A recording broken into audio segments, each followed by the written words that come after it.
Assalamualaikum warahmatullahi wabarakatuh. Perkenalkan, saya Kristiana Advenda Sapir Bonaventura dengan NIM 11231049, kelas MA 23B02. Di sini saya akan mempresentasikan tentang teori dan implementasi hukum bisnis dalam kehidupan sehari-hari, guna untuk menempuh tugas UAS mata kuliah hukum bisnis. Pengertian hukum bisnis. Hukum bisnis dapat dipahami sebagai hukum yang mengatur kegiatan ekonomi.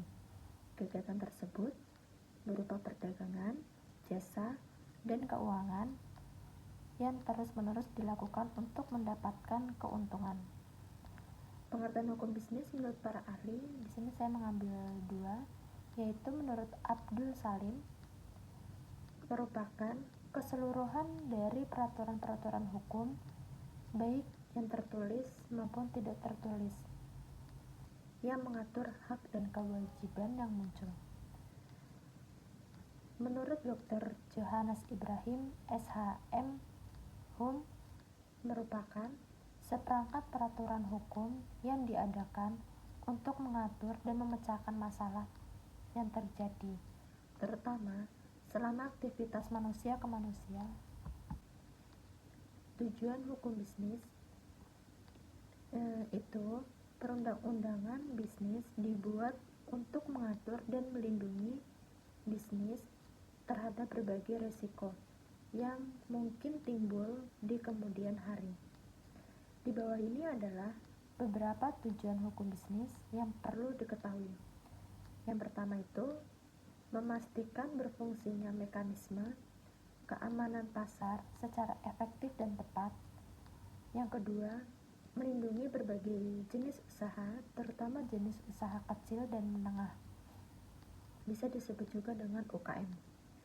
Dan yang ketiga, membantu perbaikan sistem keuangan dan sistem perbankan. Dan yang terakhir, memberikan perlindungan kepada pengusaha atau kontraktor. Pentingnya hukum bisnis.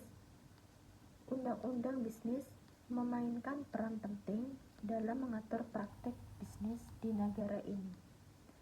Berikut adalah beberapa poin penting yang menunjukkan mengapa hukum perusahaan sangat penting.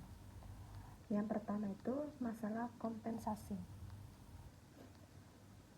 Hukum bisnis sangat penting dalam menangani berbagai masalah kompensasi dalam suatu organisasi. Yang kedua, perlindungan hak pemegang saham. Hukum bisnis memainkan peran penting dalam melindungi hak-hak pemegang saham perusahaan. Pengacara hukum perusahaan yang berpengalaman dapat berhasil menangani keadaan seperti negara bagian. Yang ketiga, pendirian perusahaan. Hukum bisnis adalah dasar dari semua transaksi. Mulai bisnis melibatkan banyak proses hukum, sewa, dan izin. Seorang pengacara hukum bisnis memiliki pengalaman dengan semua peraturan yang relevan, dapat membantu bisnis membangun operasinya dengan sukses. Ruang lingkup bisnis. Hukum bisnis itu sendiri meliputi bidang-bidang berikut, antara lain kontrak dagang, aspek hukum dan badan usaha, hubungan kerja, hak kekayaan intelektual industri, larangan monopoli, dan persaingan yang tidak sehat, perlindungan konsumen, pajak, pertanggungan, penyelesaian sengketa niaga, kebangkrutan, undang-undang lalu lintas, hukum perbankan dan sekuritas, dan yang terakhir, hukum perdagangan internasional atau perjanjian internasional. Selanjutnya, apa sih itu implementasi? Menurut KBBI, kata implementasi itu berarti penerapan dan pelaksanaan. Pembangunan istilah ini biasanya akan berhubungan dengan adanya suatu kegiatan yang harus dilaksanakan atau diterapkan guna mencapai tujuan yang telah ditentukan sebelumnya.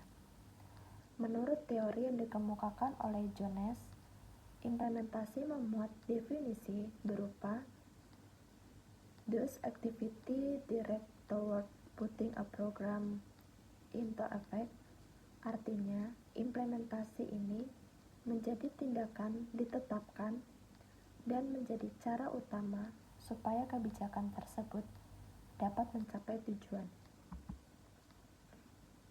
Tahapan implementasi. Menurut Van Meter dan Van Horn 2008 Ayat 67, implementasi pada aspek bidang apapun itu pasti memiliki 3 tahap, yakni yang pertama itu ada perencanaan atau planning, menjadi proses penetapan tujuan, pengembangan strategi, dan penguraian tugas, serta jadwal guna untuk mencapai tujuan yang lebih sistematis.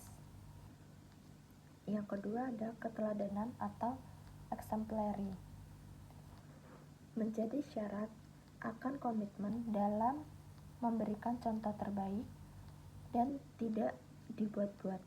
Artinya, pada tahapan ini menuntun seseorang untuk lebih menyikapi sebuah persoalan secara lebih bijak dengan kesadaran penuh. Dan yang ketiga, pelaksanaan, yaitu menjadi proses implementasi berupa tindakan dari rencana yang telah disusun sebelumnya. Apa saja sih contoh-contoh implementasi yang dapat ditemukan atau yang dapat ditemui secara mudah di kehidupan sehari-hari? Di sini ada 5 contoh. Yang pertama itu contoh implementasi pada aspek kewarganegaraan. Pada contoh implementasi pada aspek kewarganegaraan bisa dilihat melalui adanya Pancasila. Salah satunya ada di sila kedua dan sila keempat. Berikut beberapa contoh implementasi dari sila kedua dan sila keempat, yaitu yang pertama itu sila kedua, contohnya menghargai perbedaan agama dengan orang lain, mengakui bahwa masyarakat Indonesia adalah bersifat majemuk yang terdiri atas berbagai suku, ras, dan agama, berani membela kebenaran dan keadilan. Sila yang keempat yaitu menerima dan mempertimbangkan pendapat orang lain, melaksanakan keputusan bersama yang telah disepakati, dan yang terakhir memilih ketua OSIS secara pemilihan umum. Contoh implementasi pada aspek kebijakan publik. Contoh yang kedua, jika membahas tentang kebijakan publik, pasti akan berkaitan dengan peraturan yang telah ditetapkan oleh pemerintah sebelumnya mengenai masalah-masalah umum yang ada di masyarakat. Mulai dari permasalahan pendidikan hingga kesehatan pasti telah diatur dalam perundang-undangan dan seluruh warga negara Indonesia harus patuh untuk mengimplementasikannya. Berikut ini adalah beberapa contoh implementasi pada aspek kebijakan publik, yaitu pemberian KIS atau Kartu Indonesia Sehat, terutama untuk setiap keluarga yang kurang mampu. Dan yang terakhir, penggantian kurikulum yang telah dilakukan secara inovatif dengan tujuan untuk meningkatkan kualitas dan mutu pendidikan Indonesia. Contoh yang ketiga yaitu implementasi pada aspek pendidikan moral anak. Pada aspek pendidikan moral anak ini cenderung dilakukan oleh pihak sekolah yang berupa kegiatan wajib seluruh peserta didik di sekolah tersebut. Contohnya itu membiasakan mengucapkan salam serta berkata dan berbuat baik kepada semua orang. Dan yang terakhir mengerjakan PR serta bertanggung jawab pada peraturan yang ada. Contoh yang keempat yaitu implementasi pada aspek kebudayaan kearifan lokal. Dilansir dari majalah Dukasi Kebudayaan terutama kearifan lokal yang saat ini semakin tergusur oleh teknologi dapat direalisasikan kembali melalui lembaga-lembaga pendidikan. Contohnya, Memperkenalkan permainan-permainan tradisional yang hampir punah, seperti gangsing, engklek, gerobak sodor, dan lain-lain. Dan yang terakhir itu, Mengadakan perlombaan permainan tradisional pada Hari Kemerdekaan Indonesia. contoh yang kelima, Yaitu implementasi pada aspek ekonomi. Pada aspek ekonomi, yang tentunya bertujuan untuk kemakmuran negara, yang dapat dilakukan pada pemuda-pemudi Indonesia.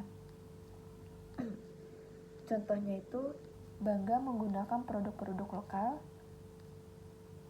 bagi pemerintah Harusnya menyempurnakan undang-undang anti monopoli dan persaingan tidak sehat di bidang ekonomi. Dan yang terakhir, melakukan kerjasama ekspor dan impor guna meningkatkan taraf ekonomi negara.